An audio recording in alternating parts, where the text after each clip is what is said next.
So an iceberg, obviously, you can see the top of it, and the top of it, I don't know, technically 20% of the iceberg.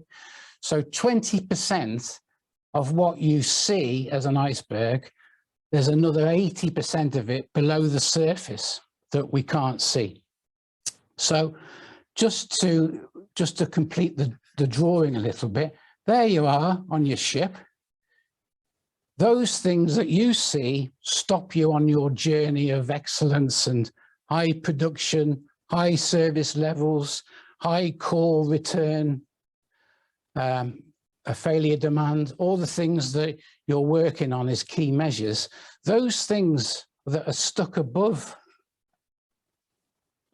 the surface, the ones that you can see, like me walking over crisps, walking over bottles of liquid that have burst because they've jammed on the production lines, you can physically see those items. And those need to be fixed, okay? So like the apples on the tree, there needs to be problem-solving activities that chip away at these issues above the surface. They are things that are broken. Things that are broken, you can see them, you know they're wrong, they're visible.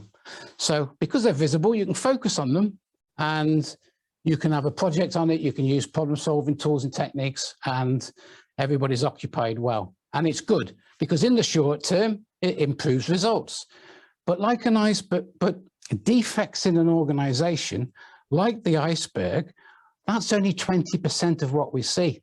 And what happens, and I know some people, this doesn't connect with the way they think, but it's true. So when you start to eliminate those issues in the organization, you have a never-ending flood of issues. So there's one level which is okay because you get used to solving lots of problems. So you become a problem-solving organization. But what you've got below the surface, like an iceberg, what you've got below the surface are lots of little things that they're not broken, but they're just not right. They're defects. They're just things that we put up with, workarounds. I've heard that expression quite a lot. Well, we know it's not right, but we just work around it. We get around it. So these are defects. And they're not actually broken. And because we're only at, I'll be generous, 60% efficient, then because we're trying to fix 40%, we don't see these things very well. We might see them or choose to see the priority as not important for them. However, they are. So if we don't, when we're working on efficiency, look at something there, and I'm just making up an example. So an order number is wrong, okay?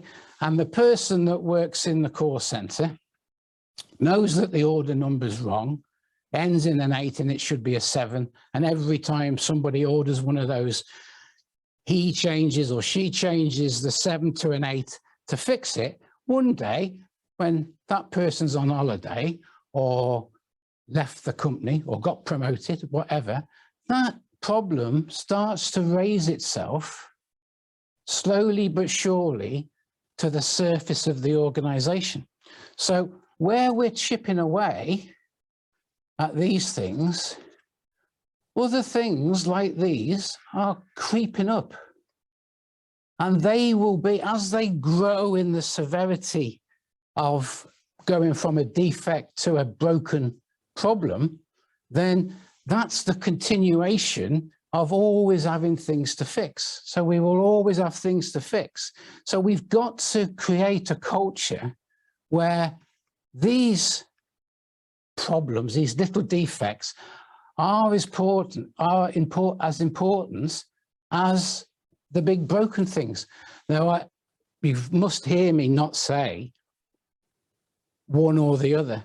The answer is, of course, it has to be both. So to have a culture of fixing inefficiency and working on the right things. There has to be a program, an initiative that combines focused improvements on those things, but equally, not just both, equally, fixing those little things. And fixing those little things that are going to be big things one day, because it's an iceberg. You get rid of the surface, plump, something else crops up. And if you think you're going to get rid of the iceberg completely, of course, there's fresh ice being formed down here. There's new little things. So if we don't address these things below, we're accepting new little things. So the person that changes the 7 to an 8, to put it right, also then changes the form that's being used for some other part of the process, or answers the phone in a different way just to get through it. So you end up building on a culture of not putting things right. So that's an important element too.